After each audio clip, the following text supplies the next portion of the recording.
Bhutto case की दोबारा आपने सुनवाई शुरू की। ये वो भुट्टो केस है कि जिसको सुप्रीम कोर्ट को 50 साल के बाद आज ख्याल आया कि हमने भुट्टो को इंसाफ देना है। तो हम आपको ये बता दें कि भुट्टो केस के फैसले को तो अवाम ने उसी दिन मुस्तरद कर दिया था। उस दिन भी एक बेंच था, इसी तरह चीफ जस्टिस पाकिस्तान अनवारुल हक ने वो बेंच बनाया था। उसने बेंचों की सियासत की और उसने उन जजेस को पहले रिटायर करवाया जो भुट्टो के हक में फैसला दे रहे थे, और उसके बाद उसने भुट्टो का सियासी और कत्ल किया, जिसके बाद पाकिस्तान को आज तक उस सियासी कत्ल का, उस अदालती कत्ल का पाकिस्तान खमियाजा भुगत रहा है। इसी तरह 16 दिसंबर आने वाली है। 16 दिसंबर आप ये जो सियासत है पाकिस्तान के अंदर, आपका पाकिस्तान टूट गया था, और आज हम रोते हुए दिल के साथ ये कह रहे हैं कि आज भी ना अदलिया ने कुछ सबक सीखा और ना ही कुछ सबक सीखा। आज भी वही रवैये हैं। अभी कल की बात है कि बलोचिस्तान ये KPK से जो पॉलिटिकल एक्टिविस्ट है वो अपनी सियासी जमात के इज्तिमा के लिए पंजाब आना चाहते थे, तो उनको जब रोका गया तो उन्होंने कहा कि हम तुम्हें पख्तूनिस्तान बना के दिखाएंगे। तो क्या तुम फिर पाकिस्तान को तोड़ना चाहते हो? हमारा ये सवाल है कि क्या तुम फिर पाकिस्तान को एक तुमने बांग्लादेश बनाया, इसको तुमने कंगलादेश बना रहे हो? क्या तुम फिर और पाकिस्तान के टुकड़े करना चाहते हो? तो अभी भी शर्म करो, अभी भी कोई सबक सीखो, कोई जो आपकी तारीख है, स्याह तारीख है, उससे कुछ सबक हासिल करो।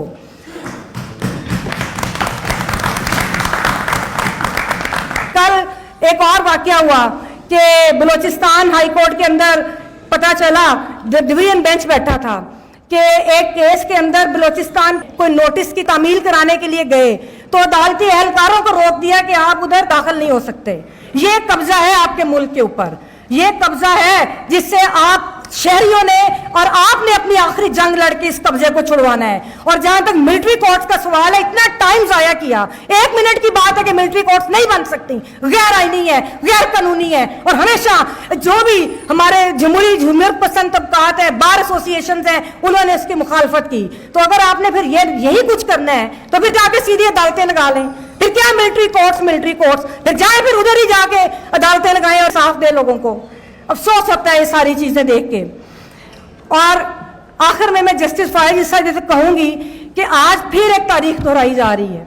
जो भुट्टो वाली तारीख थी ना, अगर आप तब्दील करना चाहते हैं तो जो आपके पास ज़ेर इल्तवा मुकदमात हैं, आप उनको इंसाफ दे के तारीख तब्दील करें। आप भुट्टो के फैसले को, अब आपने क्या उसको इंसाफ देना है भुट्टो को? वो भुट्टो को नहीं, पूरी कौम को के साथ बेइंसाफी की गई, और आज आप फिर वो तारीख दोहरा रहे हैं कि उसी तरह आप साबिक वज़ीर आज़म का खुफिया ट्रायल कर रहे हैं। जिस तरह भुट्टो को जब उसने कहा कि मैंने बात करनी है तो अदालती कमरे, ये हाई कोर्ट को बंद कर दिया गया था, किसी को भुट्टो की बात नहीं सुनने दी गई थी।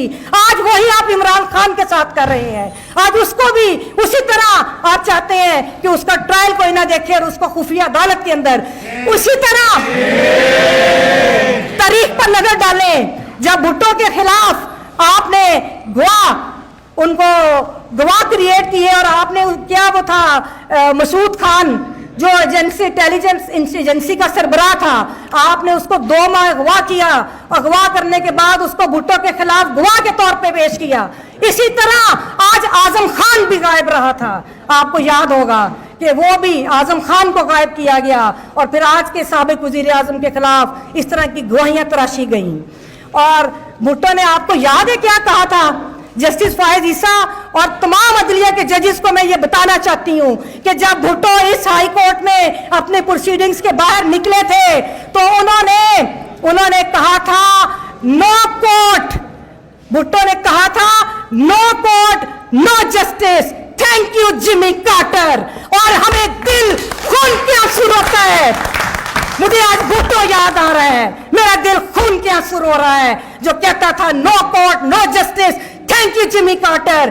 तो क्या आप लोग, ये जुडिशरी ये चाहती है कि कल इमरान खान ये कहे no court no justice, thank you chief justice?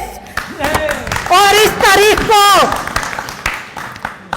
बचा लो, अभी भी वक्त है, पाकिस्तान को बचा लो। परसों सुप्रीम कोर्ट ने ये बेंच बनाया है, उसके खिलाफ हम लोगों ने ये हाउस किया।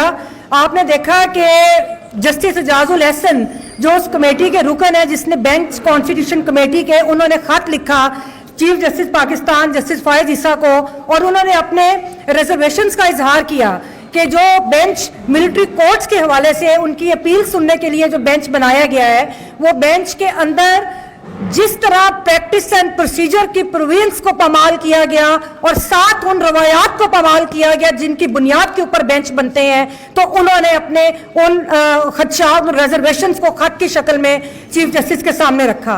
इसी तरह साबिक chief justice Pakistan justice Jawwad Khawaja ने भी एक खत लिखा है और उन्होंने भी अपने खदशात का इजहार किया कॉन्स्टिट्यूशन ऑफ बेंच के ऊपर जिसने मिलिट्री कोर्ट्स के अपील सुननी है। देखिए, बड़े अफसोस के साथ कहना पड़ता है कि पाकिस्तान के अंदर जो बेंचेस की सियासत है उसने ऐसे ऐसे घाव लगाए हैं पाकिस्तान के अंदर, ऐसे ऐसे घाव लगाए हैं कि हमारा जो पाकिस्तान है, हमारा समाज है, उसको नाकाबिले तलाफी नुकसान पहुंचा। ये बेंचेस की जो सियासत थी, ये इंसाफ देने के लिए नहीं, ये जो बेंचेस बनाए जाते हैं वो अफसोस के साथ कहना पड़ता है कि मनपसंद फैसले लेने के लिए बेंचेस बनाए जाते हैं, और यही आज मिलिट्री कोर्ट्स के हवाले से हमें नजर आ रहा है और हम सब लोग अपनी रिजर्वेशंस का इजहार करते हैं। बल्कि आप ये देखें कि जो पीडीएम ने कानून साजी की, जस्टिस फायज ईसा पार्लियामान के अंदर गए, वो बड़ी जमहूरियत को शाबाश देने पार्लियामेंट के अंदर गए। ये वही पीडीएम थी जिसने वुकला प्रोसीजर है वो प्रोटेक्शन एक्ट बनाया। उसके बाद जितना जुल्म वुकला के ऊपर आया हुआ, जमहूरियत नाम निहाद जमहूरियत के अंदर इसकी मिसाल नहीं मिलती। इसी तरह जो प्रैक्टिस एंड प्रोसीजर एक्ट है उसको बना के जिन सुप्रीम कोर्ट की रवायात को पामाल करके इंसाफ का कत्ल किया जा रहा है, उसकी भी मिसाल हमें नहीं मिलती।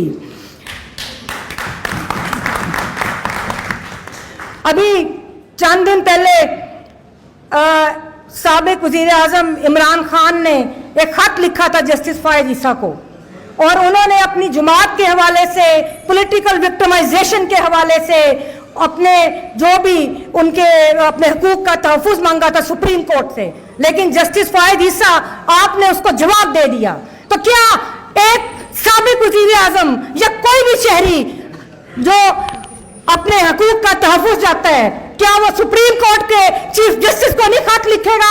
क्या वो आपको खत लिखेगा? क्यों आप लोगों ने उनको इंसाफ नहीं दिया? कल जिस तरह खतीजा शाह के साथ हुआ, उसके ऊपर मेरा ख्याल है कि ये नजर आ रहा है कि पाकिस्तान के अंदर कोई जुडिशरी एग्जिस्ट नहीं करती।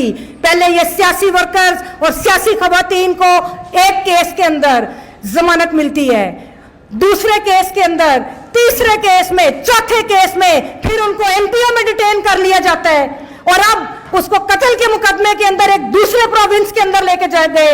इसके बाद क्या आपके पास जवाब रह जाता है कि आप इन ओहदों के ऊपर काम करें? क्यों चीफ जस्टिस पाकिस्तान आपने इन इंसानी हुकूक की पामालियों का नोटिस नहीं लिया? तो क्या इस तरह आप लेवल प्लेइंग फील्ड देंगे कि ये लोग अपने जो है ये इलेक्शंस कंटेस्ट कर सकें? क्या सारी सियासी जमातों को इलेक्शन लड़ने का और सियासी वर्कर्स को सियासी अमल में हिस्सा लेने का हक हासिल नहीं है? अभी आप भुट्टो केस की दोबारा आपने सुनवाई शुरू की। ये वो भुट्टो केस है कि जिसको सुप्रीम कोर्ट को 50 साल के बाद आज ख्याल आया कि हमने भुट्टो को इंसाफ देना है। तो हम